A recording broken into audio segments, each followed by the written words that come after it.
Thank you all for coming. On behalf of our staff and our CEO, Stacy Caldwell, and our board, I want to thank you for joining us tonight for our Forest Futures Salon on woody biomass utilization.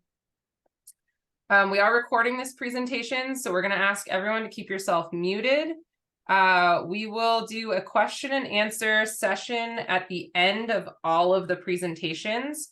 We ask that you type your questions into the chat. You can type questions into the chat at any time, and we have staff monitoring the chat who will be recording the questions throughout the presentations, and then we'll run through questions for any of our presenters all together at the end during the question and answer session. We also wanted to share our meeting guidelines tonight before we jump into the presentation.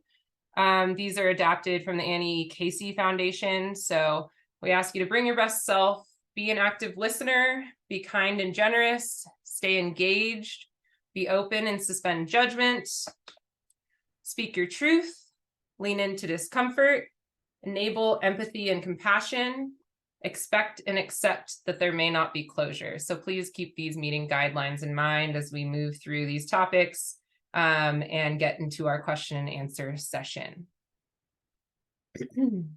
So the Tahoe Truckee Community Foundation, if you are unfamiliar with us, welcome. We've been serving the community since 1998, and we connect people and opportunities, generating resources to build a more caring, creative, and effective community. While attracting philanthropic resources is one of our primary areas of focus, without consistent strategy and leadership, our money will not go anywhere. We pride ourselves in connecting donors to causes they love, supporting nonprofits through grants and training, and connecting community leaders to collaborate on strategy. We are supported by an amazing board of directors, passionate about this region and representing a range of industries, and all deeply embedded and engaged in the community. I know we have one of our board members, Jerusha Hall, on the call. And I thank any other of our board members that were able to join us and for all of your support that you give us. A big shout out to our staff as well. We have Anne and Therese supporting the operations of this event. And we couldn't do it without all of you. Before I move on, I'm going to enable the Spanish interpretation because I do believe that we have our interpreter here. So bear with me just for 1 second while I enable that option.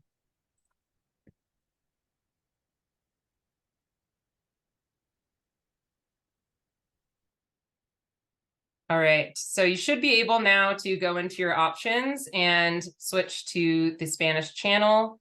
I'll pause to allow Sandra to translate that for anyone who might need that service.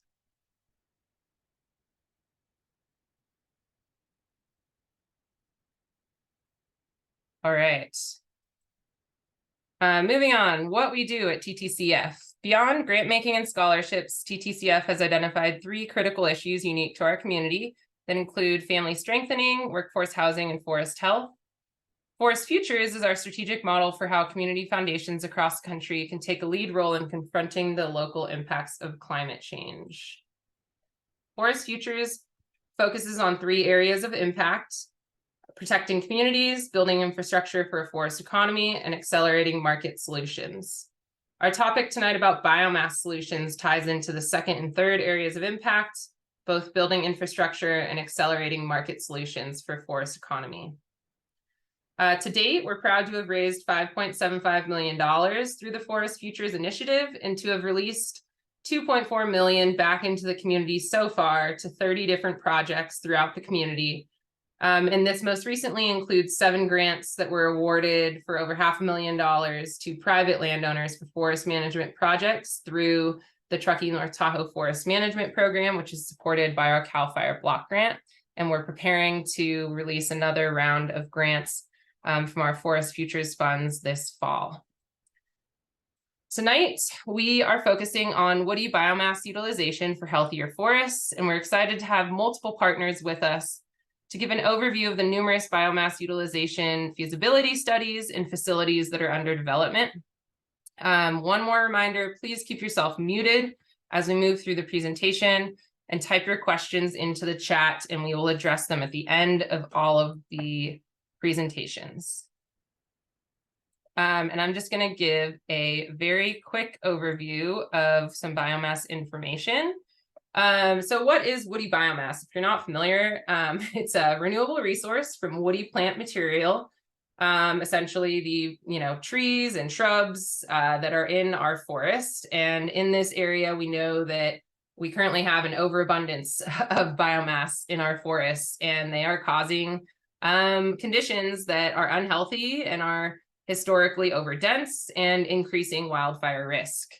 Biomass generally is considered the materials that are generated from timber operations, forest health treatments, agricultural operations, construction, and general fuel management. There's different quality and market value based on the type and size of biomass. Smaller diameter trees and branches typically have less marketable value, and larger diameter trees are what you traditionally think of that are used to create lumber historically. So why do we need biomass facilities? Well, to start, historically, there were lots and lots of sawmills throughout the Sierra, throughout the West, throughout most of our forested communities and regions to process biomass into marketable products. Much of those sawmills were shut down in decades ago due to a number of factors, and now we are in a position where we lack enough facilities to actually process the wood that's being pulled out of the forests for our wildfire resilience efforts. Oftentimes, these are merchantable products that are being wasted rather than turned into something that can support our rural economies through jobs and through woody product creation. The cost of forest management projects are currently rising due to a lack of biomass utilization options and high costs to remove and transport woody materials out of our forests. The closest facilities that currently exist to process material into a merchantable product are up in the Honey Lake area, near Susanville, north of us, and then to the west in Lincoln. There are facilities that process woody biomass into wood chips, but generally that's not actually being used in a merchantable way. Biomass facilities can also create an opportunity to reduce fossil fuel dependence and can reduce greenhouse gas emissions and improve air quality compared to emissions that we see in catastrophic wildfire. This is just a screenshot of the wood facility database from the University of California Cooperative Extension. It shows some of the facilities that exist, and I just wanted to highlight, you can see where Tahoe is here on the map. The facility in the green ring to the north is one that's actually not currently operating. That's the Loyalton facility that has gone on and off offline. And then further north of that is the Honey Lake facility.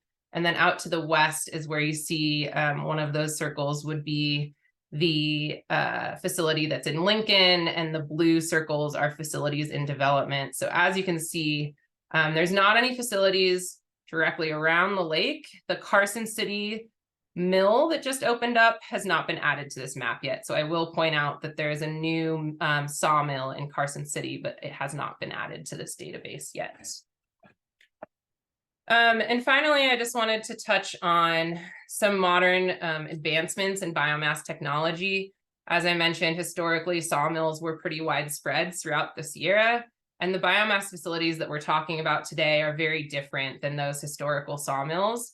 There's been huge technological advancements in their efficiency, in the air quality controls with air scrubbers that are on these facilities, noise mitigation technologies, dust mitigation technologies have all advanced. And there's many different types of biomass facilities, and I think our presenters today will kind of touch on some of the different types that are being proposed in our region. And I just listed some examples here.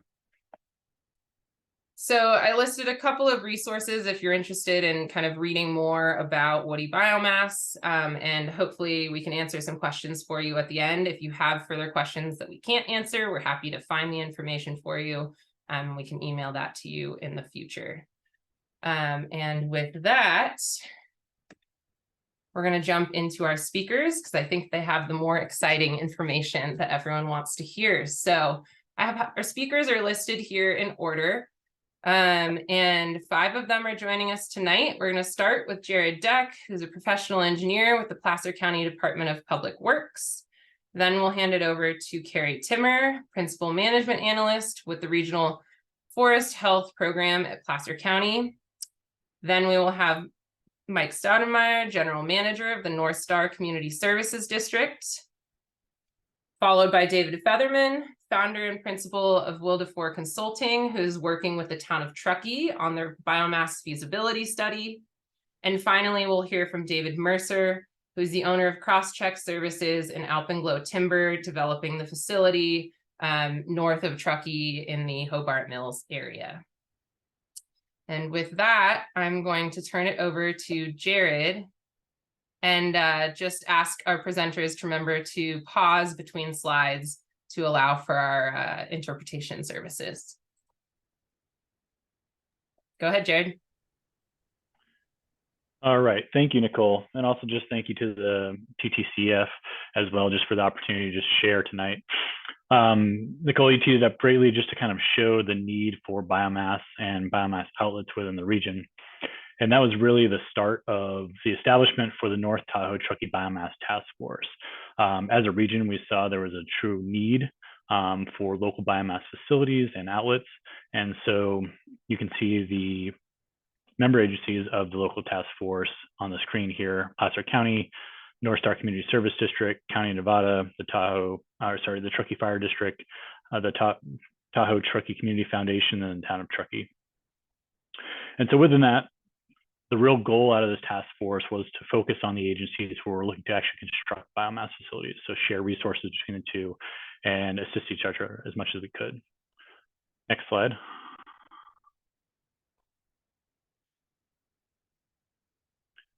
And so within the task, can you go back one, please? Thank you.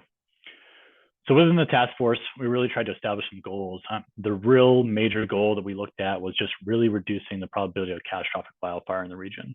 The more we can create healthy forests, the more we can reduce a large amount of this woody biomass in a sustainable manner from these forests, the more we can reduce catastrophic wildfire within this region. We saw multiple aspects, the Caldor fire and the mosquito fire, coming very close to the region. And so really as a group, we really want to mitigate that as much as we can. So overall, the real goal is just to provide an integrated regional plan for biomass. Through this, you're going to hear from some of the speakers and some of the member agencies of the task force just to talk about their potential facilities being built or being proposed to be built in the North Tahoe region. So with these facilities being built, it will really reduce the reliance on that external market and the volatility of the existing biomass market. And from that map that Nicole showed a little bit earlier, you can really see there's not very many local markets for biomass to go. And so for us, we're shipping that material 200-mile round trips just to get rid of it. And so by establishing a local market, we're able to kind of take ourselves out of that volatile market and area of the North Tahoe region, establish a network of biomass processing and distribution facilities. So within that, we also want to leverage regional resources. So that's sharing costs of regional studies, which can be used by all the agencies. And then also when applying for grants, using this regional plan, so we're not competing against each other in the North Tahoe region for funding. Within that regional study that we did and already accomplished, we looked at what the sustainable yield of our forests are. So we can say, okay, this is the amount of biomass we're going to actually have on a yearly basis. And these are the facilities who hopefully can take care of that locally. And then finally, one of our major goals was to create educational outreach. So really explaining the environmental benefits of these local biomass facilities. Like I said before, those long trips where we're hauling this biomass out of the region are increasing greenhouse gases for the overall state of California, as well as some local practices and regional practices of if there aren't outlets, and there's a lot of open pile burning within the forest, and within the residential areas of the community if they don't have an outlet for it. So trying to get away from that and bringing it to very controlled facilities to take care of that biomass material and create a useful product out of it, whether it's energy, heat, or other sources of biomass. And so next slide, please.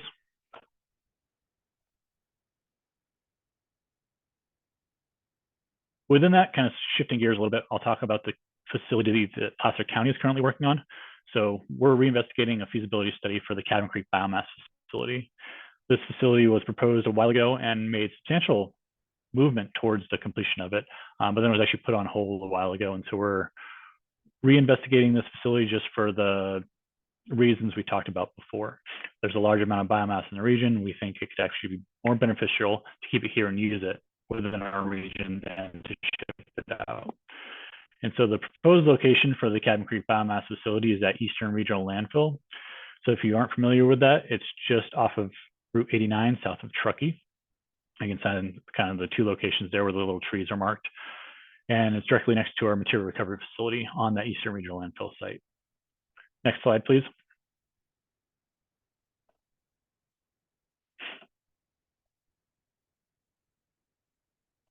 Can we jump to the next slide, please? Thank you. So within this graph, I just want to show a little bit. So this is the total inbound green waste and outbound green waste that comes in Eastern Regional Landfill. And so you can see it was generally steady around 100,000 cubic yards per year. And then around 2017, when we started seeing those real catastrophic wildfires within the greater California area and across the country, that green waste started actually going up every single year. And so you see a bump up a little bit more in 2019, and then 2020 doubling to almost 200,000 cubic yards per year. And since that point, it's continually increased. And so we're staying well above 200,000 cubic yards per year. So we have this large amount of biomass in the region that we need to get rid of, but we don't have existing local outlets to actually take care of that. And you can see the kind of pink bar on the right-hand side, that's the total outbound. And so we were just getting stuck with a large amount of green waste where we didn't have an outlet for it. And so that was one of the big reasons why we wanted to start establishing these local markets to use it locally and have control over that market. Next slide, please.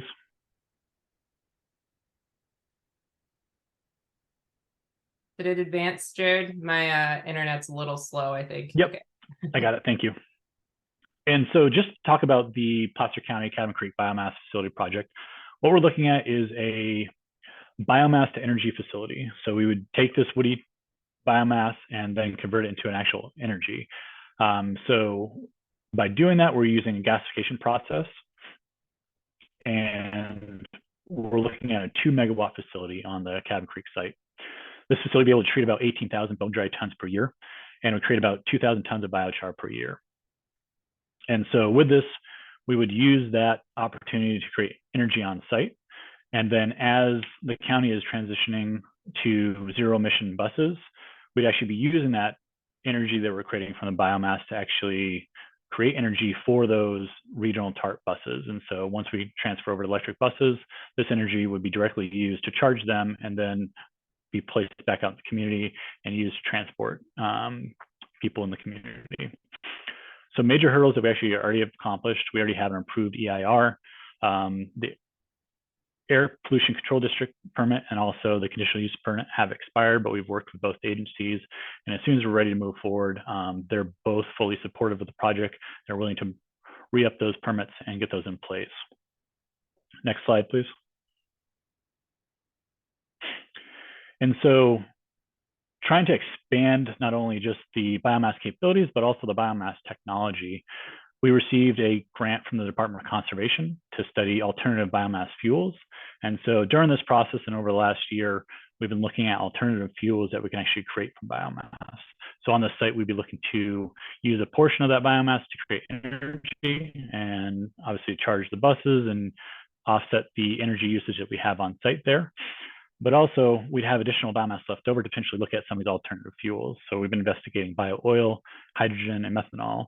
Some of those will be used to actually power stuff. Hydrogen, as folks have probably heard, can power buses, can power vehicles.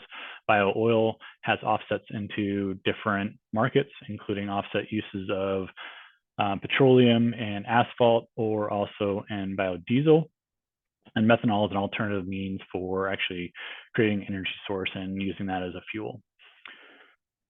So really, as we're looking at this, we would hopefully be able to supplement just our energy use that we have on site through that biomass, and then also have a second phase where we can look at possibly using biomass to create an energy source or an alternative fuel for the region as well. And so really trying to increase the overall market and also just the overall use and increase that biomass locally.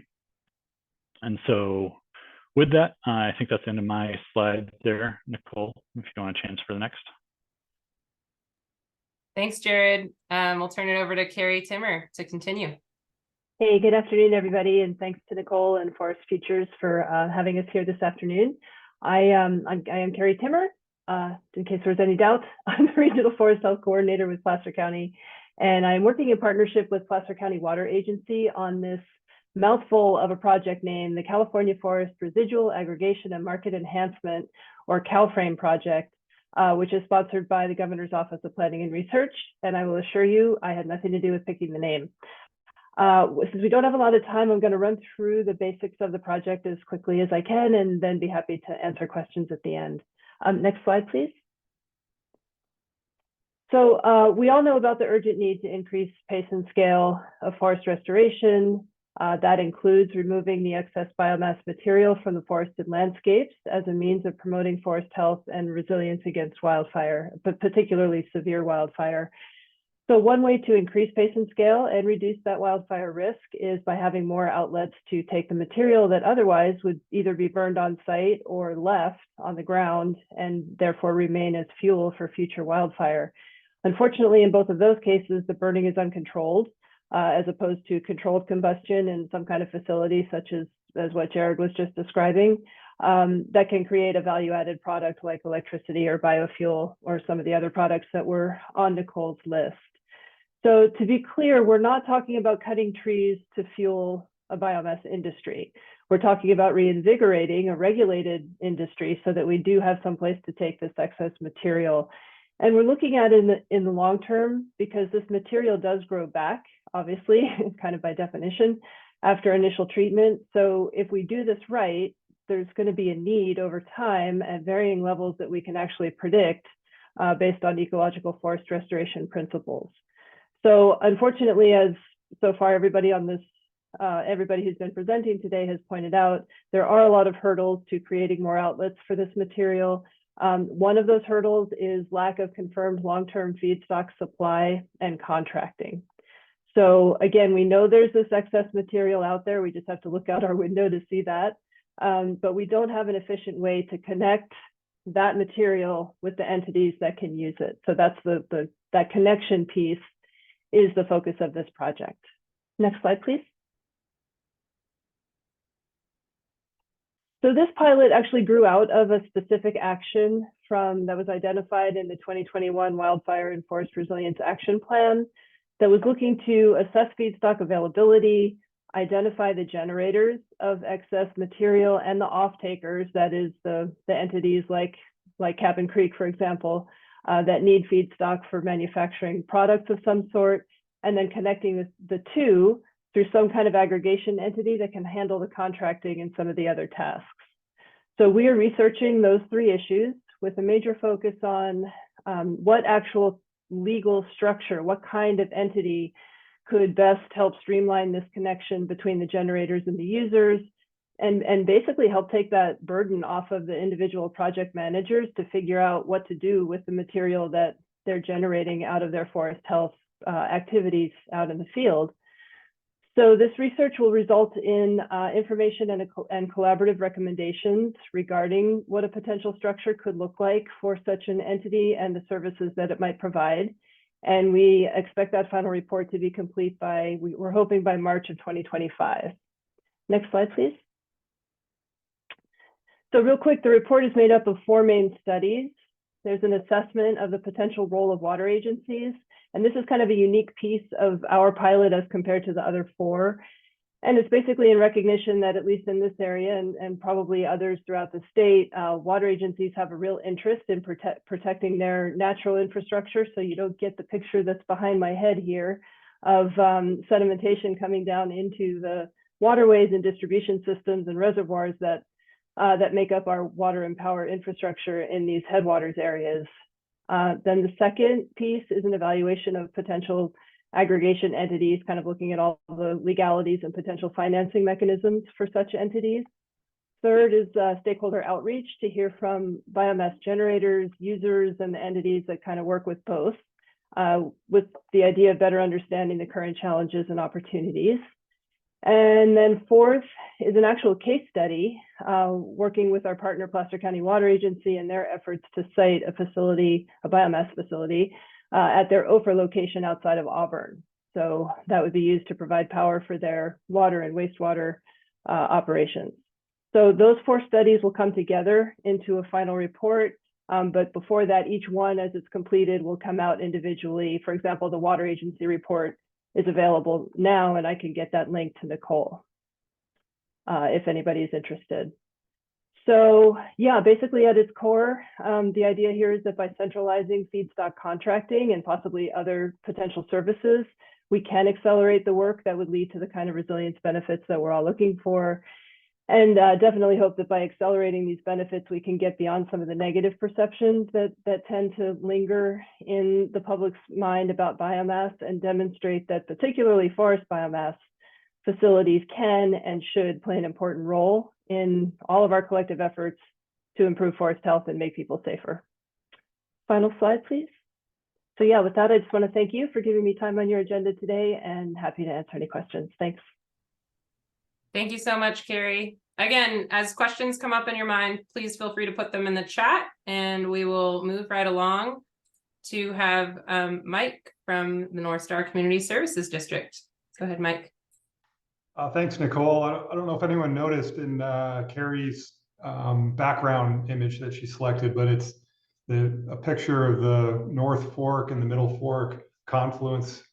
I think springtime after a year where before there was, I believe it was a king fire, but in any event, it shows just the impact that catastrophic wildfire has on our watersheds, just the color of the 2 drainages coming out. It's a very powerful image. But in any event, Mike Staudenmayer, GM here at Northstar CSD. If you don't know what we do, that's what we do on the screen there. But what we're going to focus on today is the byproducts of our fire department's defensible space program, and then our forest management program. Next slide, please. So a little background: after the Angora fire in 2007, we hired a forester in 2008 and started chasing grants and shifted some money around, and they've done over 2,000 acres since then of forest remediation in around the Northstar community. Then we also passed a parcel tax, much like Truckies, to kind of take that into the future, increasing that scope and scale of remediation where we can. Next slide, please. Just some images. I think we've all seen these. We'll go through these pretty quick. What an unhealthy forest looks like. A lot of dead and dying before and after pictures. Next slide. Like to say it makes better for glade skiing if you're a skier, just getting rid of all that small diameter and low hanging branches and whatnot. Next slide. But that material needs a home to go to. So here you can see some piles being formed that can cure over the summer and then over the winter time. Next slide. We burn them because sometimes that's all you can do with this material. Sometimes we'll do 250, 1,000 piles a year. It's not the ideal situation from an air quality standpoint. Next slide. This was actually last fall, if you're up here. This is a project that was being done on the east side of 267, and it's just burning piles from a forest project. Next slide. These burn scars, we chip and masticate sometimes, although some permits in our projects don't allow for it, and you are just kind of rearranging the fuel. It can still burn or decompose anaerobically, releasing methane, and the machinery that it takes to do that isn't cheap to operate or maintain either. Next slide. There's our chipper. I think we just sold it because it was a maintenance hog and kind of a safety concern. So we try to get out what we can. This is one of the day skier lots at Castle Peak at Northstar that we used to rent, and we'd fill this up twice a year with defensible space and forest management byproducts. That's about 300 bone dry tons. Will generate anywhere from 300 to 750, 850 bone dry tons a year. Next slide. A lot of times back in the day, we would try to find an operator that would come in and do what's called a chip and ship. So here's the grinder coming in. This would happen twice a year. They would grind it up, and then next slide. Load it into trucks and take it wherever we could find an outlet for it. And again, like Nicole outlined in the beginning, and Jared as well, there's not a lot of places this material to go. So we recognize this as being a problem back in about 2007 or 17 or 18, and hired a consultant to help us form a scoping study. Next slide. And came up with this project challenge, which is NCSD seeks to improve the economic viability, environmental impact, and overall effectiveness of removing and repurposing forest biomass in order to reduce wildfire risk, restore forest and watershed health. So we're not trying to create something else to do. We really have an issue with what we're already doing, and we need to do it better. If you didn't know, there is a kind of a pilot project up in Plumas County outside of Quincy that serves a government center. It's a 350 kW district heating system. It's the only one, I think, in California. Just some cool representative pictures. They fill those things up with wood chips and incinerate them. We've identified Messersmith as our vendor for the facility, and they outlined some, you can go to the next slide, thanks. They outlined some facilities for us to go look at back east that have been in operation for a while. So we really wanted to see and talk to people in the communities where these were operating and get a sense of impacts and benefits and whatnot. And so it was a great trip. This one was built in 2009 on a school campus. That's roughly the same size as what we're planning in terms of our district heating system here at Northstar. It's a 2 megawatt.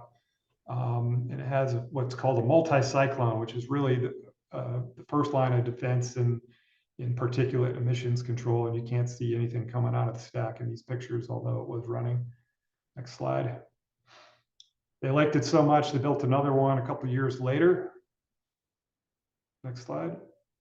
This is an overview of where they're located on the campus. You can see ball fields and classrooms and schools. This is a middle school, high school, and elementary school complex. And they have had no issues with these. Obviously, if they did, they wouldn't have built a second one. This is operating in a very sensitive area. Next slide.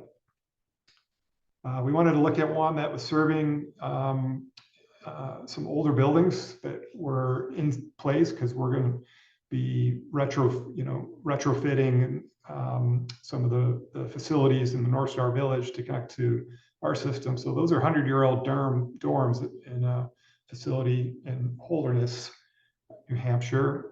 Again, you can see the stack and the blue sky, nothing visible coming out of the stack, and similar sized, a little bit smaller, 1.5 megawatt. Next slide.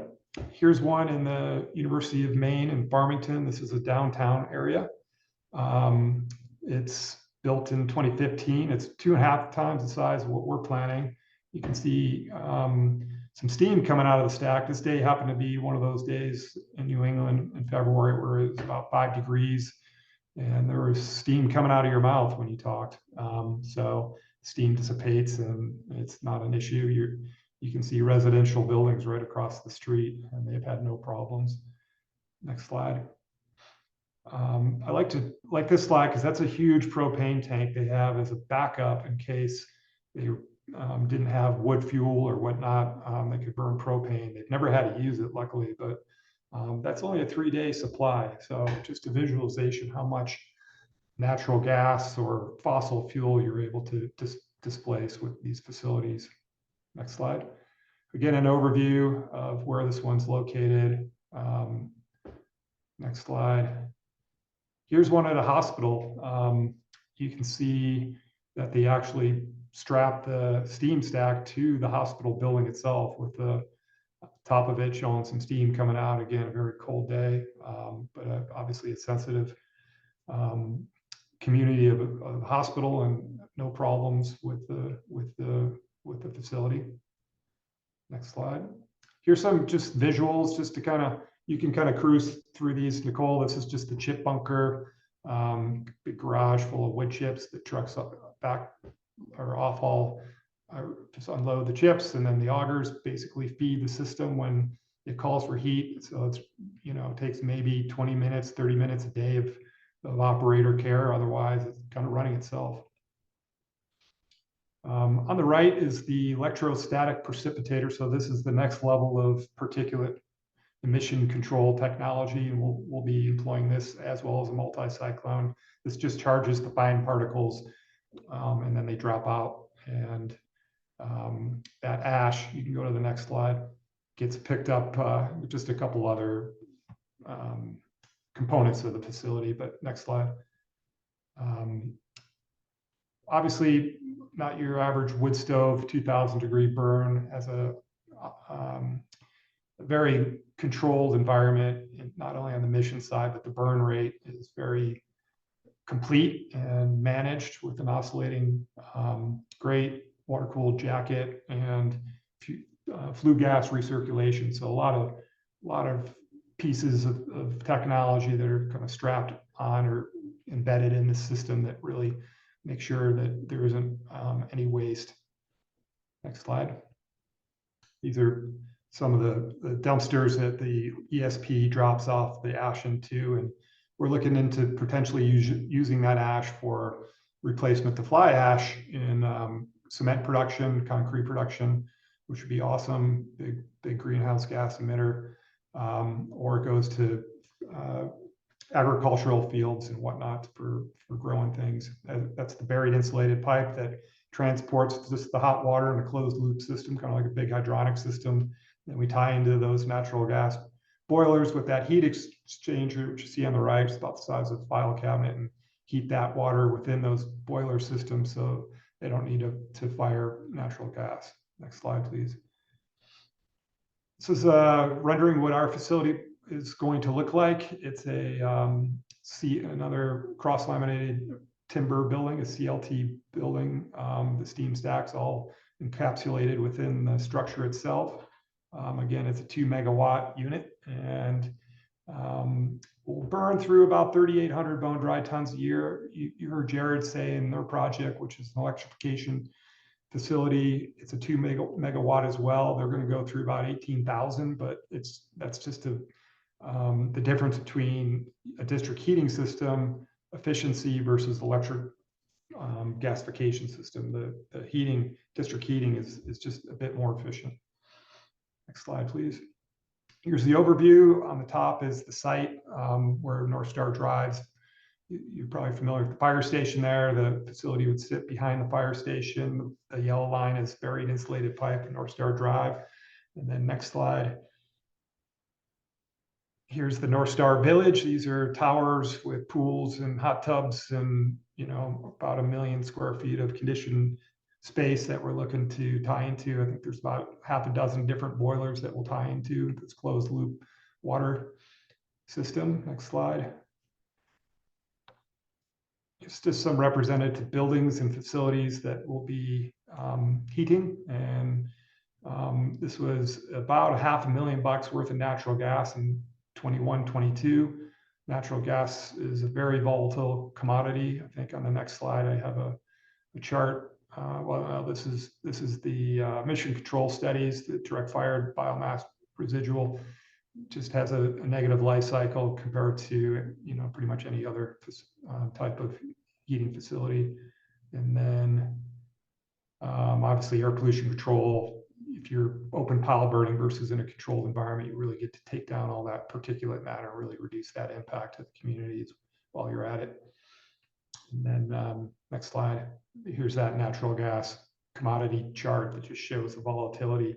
So we're offering a 5% discount off of what folks experience in terms of their heating demands on propane or on natural gas right out of the gate. And then we're offering very stable 3.5% escalator per year. So we're able to bring price relief and as well as predictability and stability into that cost center for these facilities, while at the same time getting them off of fossil fuel where they otherwise can't, and help with our forest management by producing an outlet locally for the biomass material that's otherwise getting burned 100 miles away.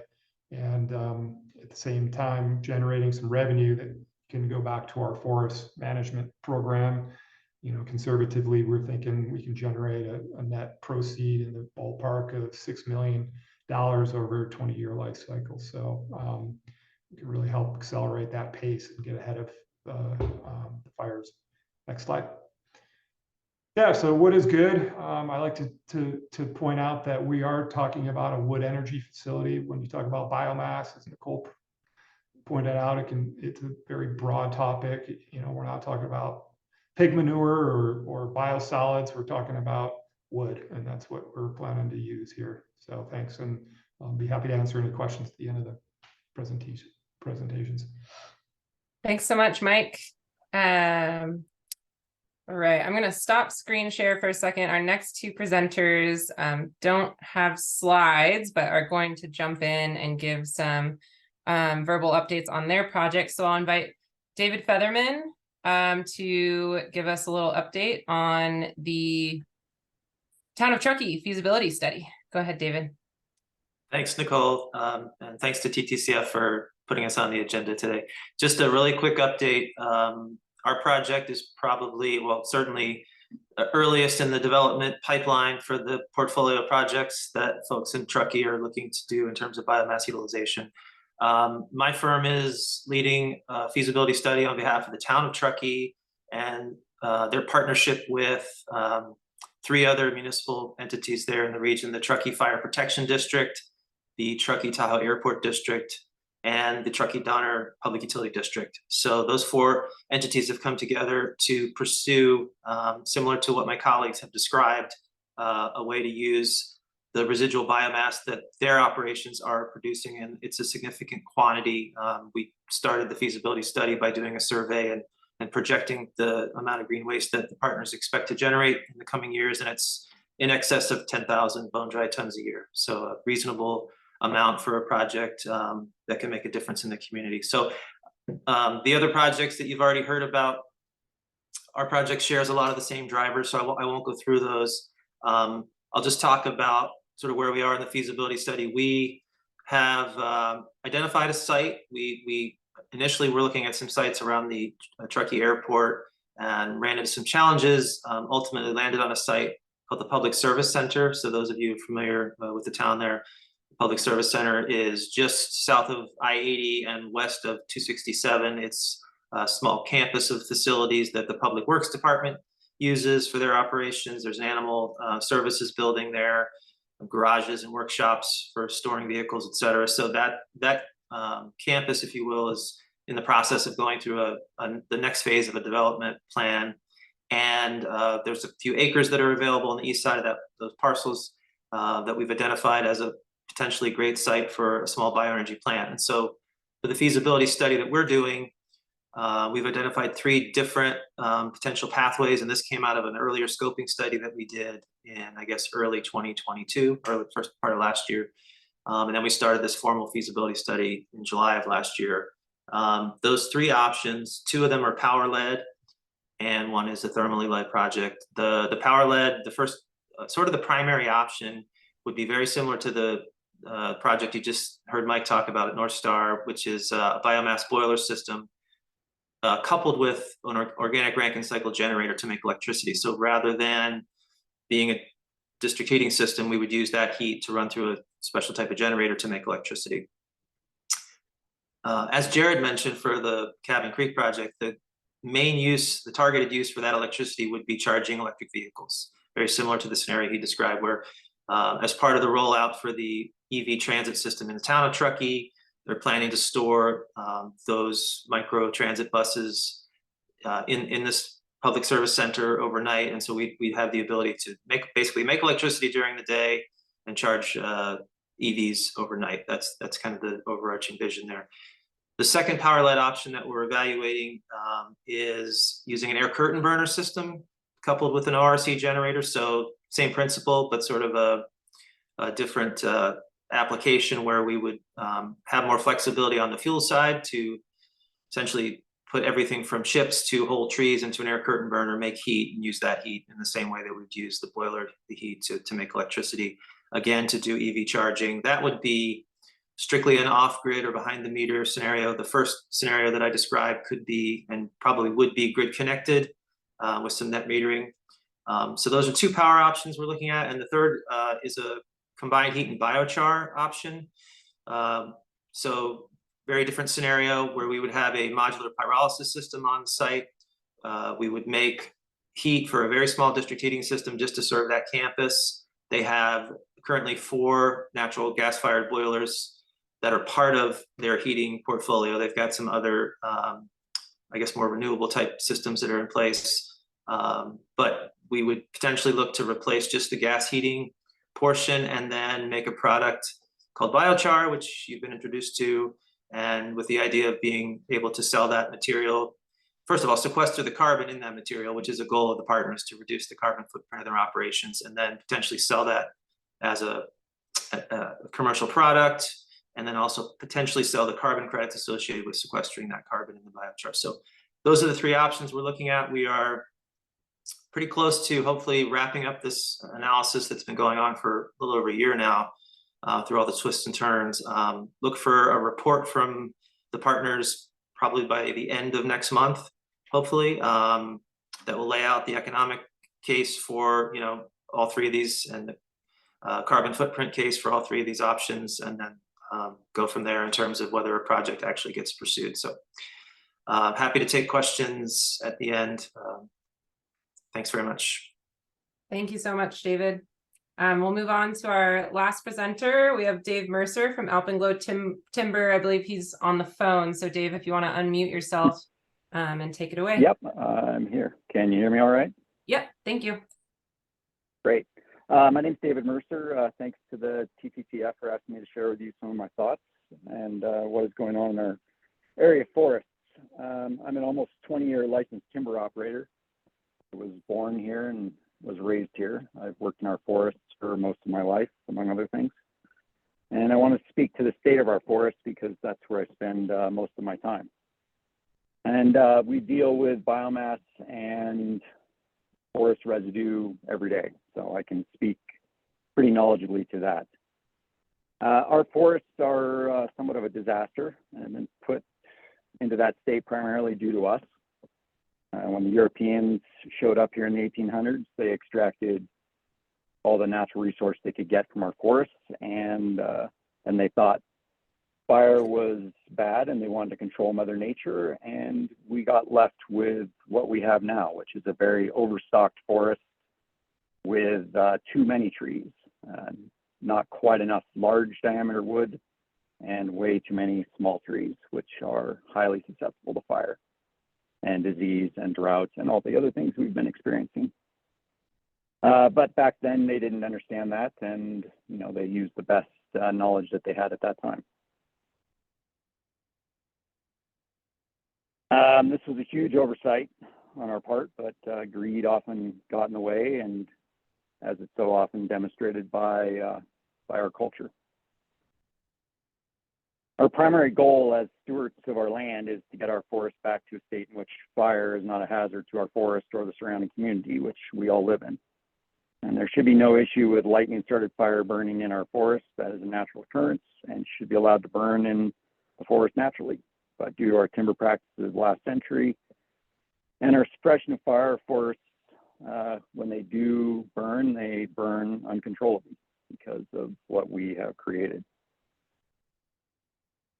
And the fires that are occurring now are essentially unmanageable. Wind and humidity conditions will allow fires to grow as rapidly as they often do, and with such intensity, and there's nothing that the fire agencies, Forest Service, the state, or anyone else can do to slow them down once they get going, as clearly demonstrated by all the hundreds of thousands of acres that have burned around us in the last number of years. And so what's the current thought of solutions for our forests? Well, we can thin them mechanically or by hand, and that's primarily what we do, so that we can get them back into a state in which they can burn with a low enough intensity and not in a catastrophic manner. And our goal when we do forest restoration work is to leave that forest in a state in which fire can be put back into it and allowed to burn without any issue. And that's really our primary goal, and that's what myself and the people that work for me and with me, that's what we're all trying to do.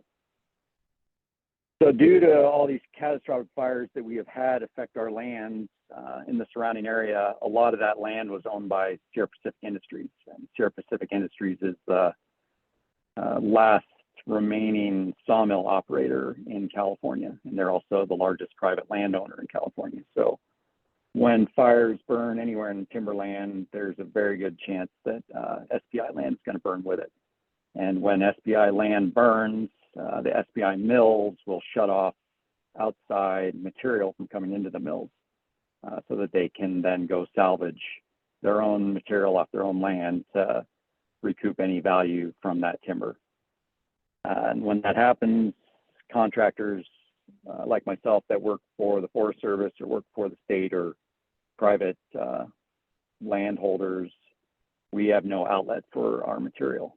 So the last fires that came through to the north and the south of us, SPI mills cut everyone off, and we were sitting on millions of board feet of timber with nothing to do with it. So if we were going to keep thinning the forest around our area, we had to come up with a better solution than to rely on SPI anymore for an outlet for our logs.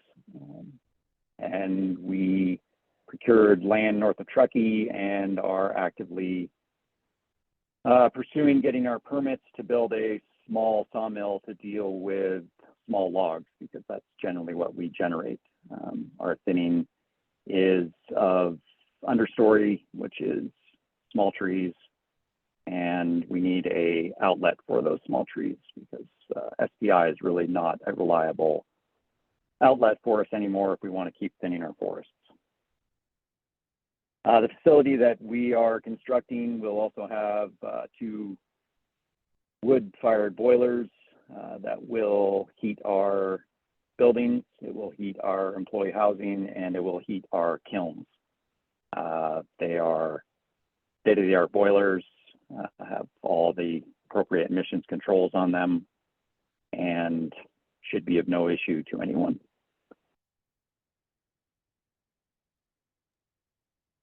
I was going to talk a little more about sort of the biomass quandary that we are all in.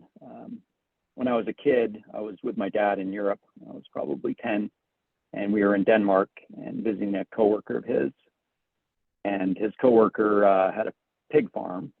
And outside the pig farm, we drove by a building. I asked what the building was, and the farmer said, "Well, that's our district heating plant."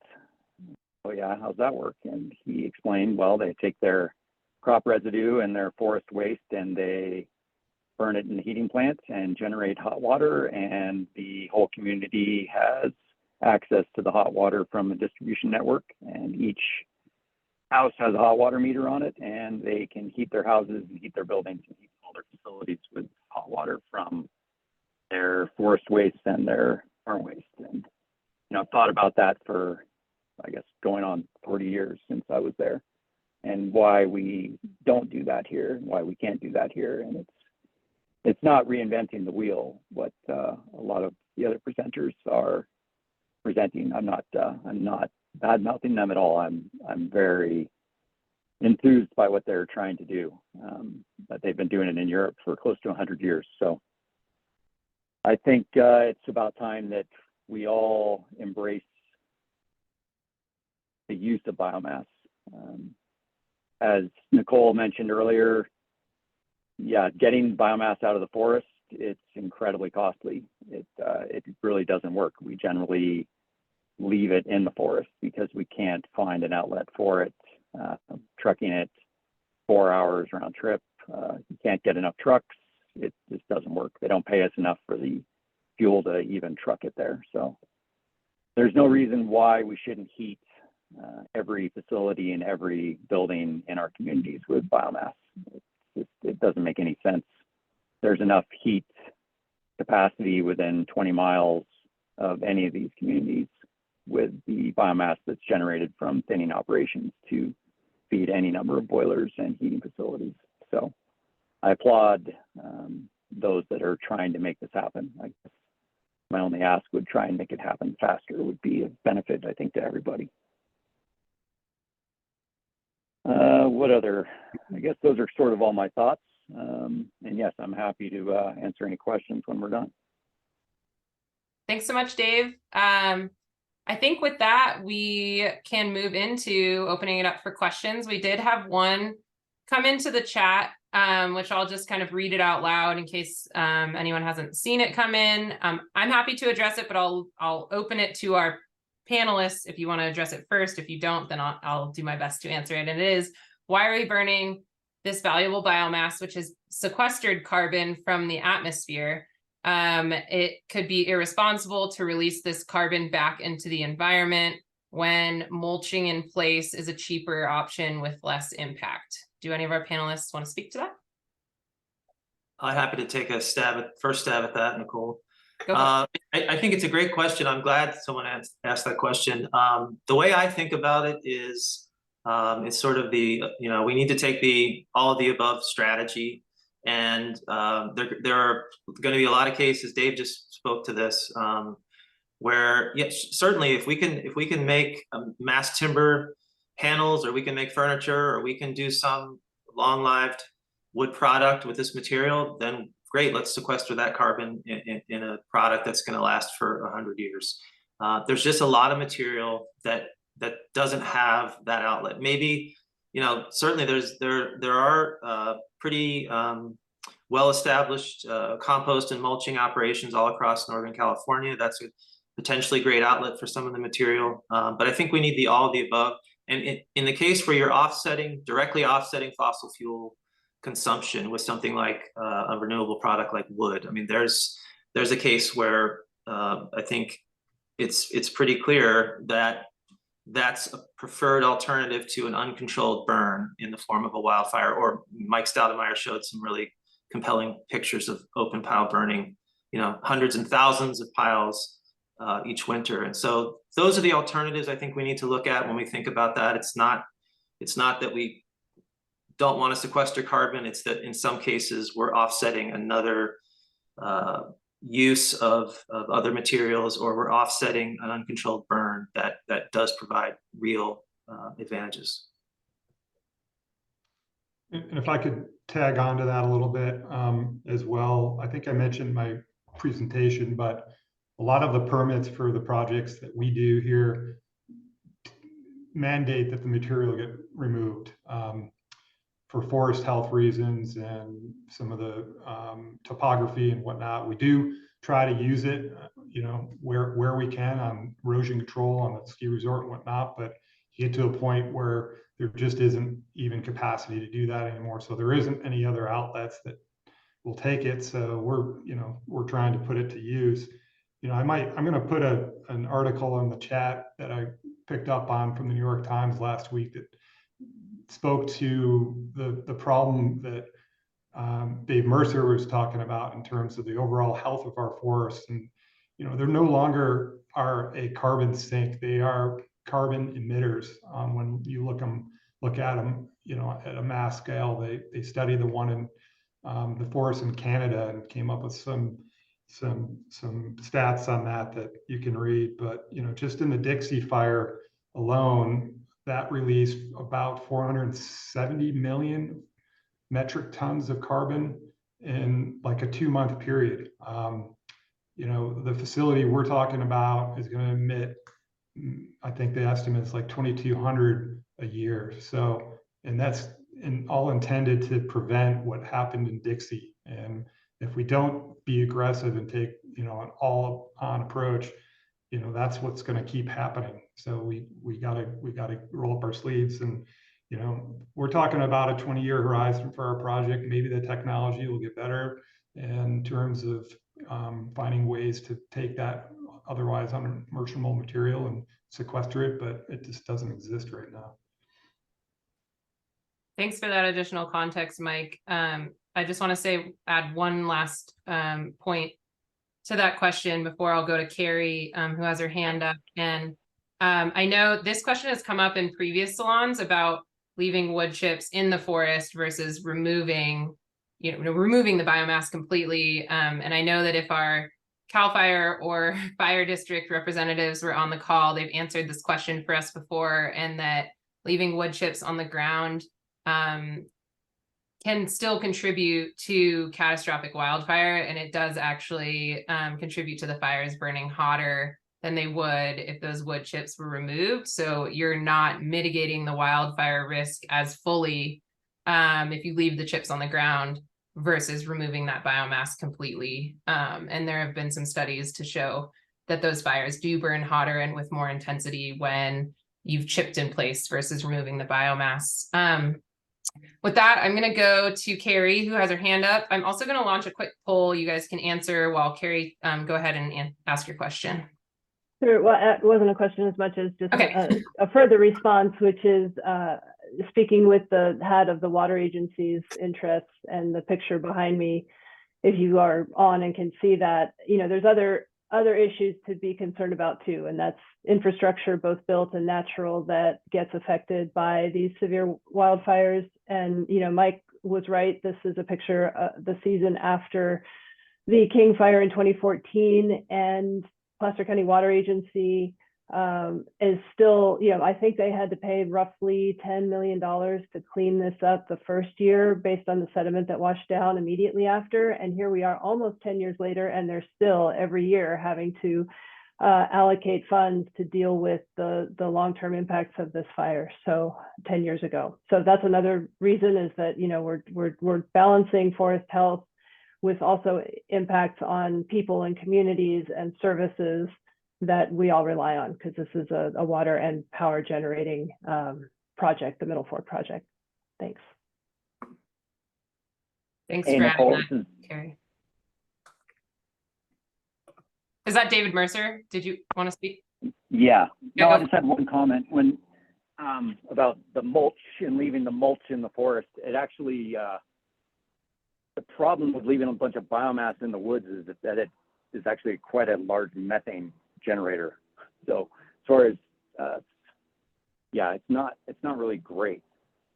And the other thing to think about with biomass is someone's going to heat their house or their facility with something. So you can heat it with natural gas, you can heat it with heating oil, you can heat it with electricity, but the energy's got to come from somewhere. And really, biomass is one of the only true renewable resources that actually will benefit the whole community and the forest. So it's something to chew on. Thanks, Dave. Looks like we do have a question from Dan Alvey. Is the Truckee Biomass Working Group seeking input from biomass suppliers? Jared, do you want to touch a little bit on the makeup of the group and how we've been operating, or otherwise I can take a stab at it? We still have.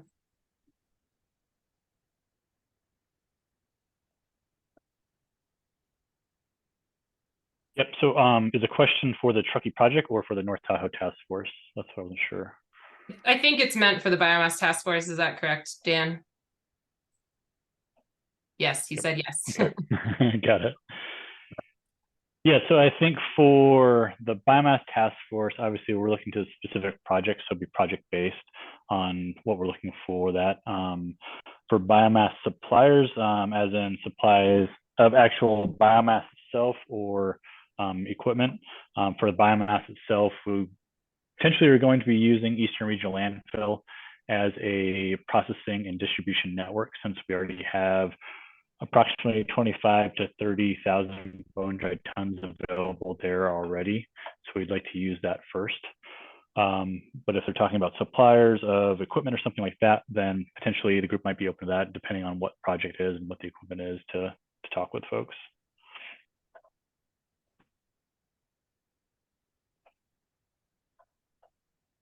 Any other questions? Nicole, if there's not any more questions, just a couple of factoids for the economics of this. So right now, in order for the ERL to break even on getting rid of the biomass that's coming into that facility, they need to be paid $35 a bone dry ton down in Lincoln or Honey Lake for that matter. We did an analysis. If that same material came to the Northstar facility, the break even is $10 a bone dry ton. Just shows you how much more efficient we can be by creating a local outlet. And by the way, back east, they go out into the forest, not because of fire mitigation, but just to mine the wood for these facilities. And they're paying $62 a bone dry ton to heat these facilities back east. So our economics are just really set up to make these projects successful if we can keep these costs where we're at. I mean, right now it costs more than garbage per cubic yard to get rid of biomass or wood material, green waste at Cabin Creek, $15 a cubic yard. That's just not sustainable with the amount of material that is coming out, like Jared showed, and continues to come out. We could be faced with over 100,000 bone dry tons that needs a home to go to. And so, we're not taking care of our material.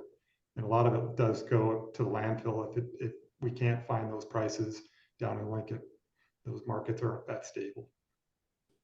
Thanks for adding that context, Mike. A couple more questions came in. I want to address the first one that came in from Lainey, asking, have local tribes been consulted on the development of any of these biomass projects? So if each project proponent wants to answer based on your experience, please do.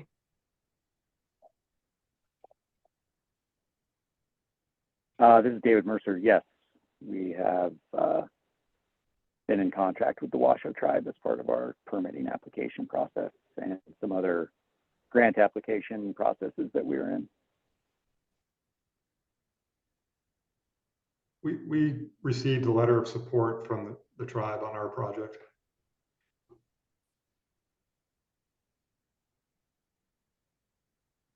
The town of Truckee project is way earlier in the development process. So it got to the point where there was a project that was actually on the table. Obviously, the stakeholder outreach would be a component of that, but to this point, we're just really doing economic analysis, that sort of thing.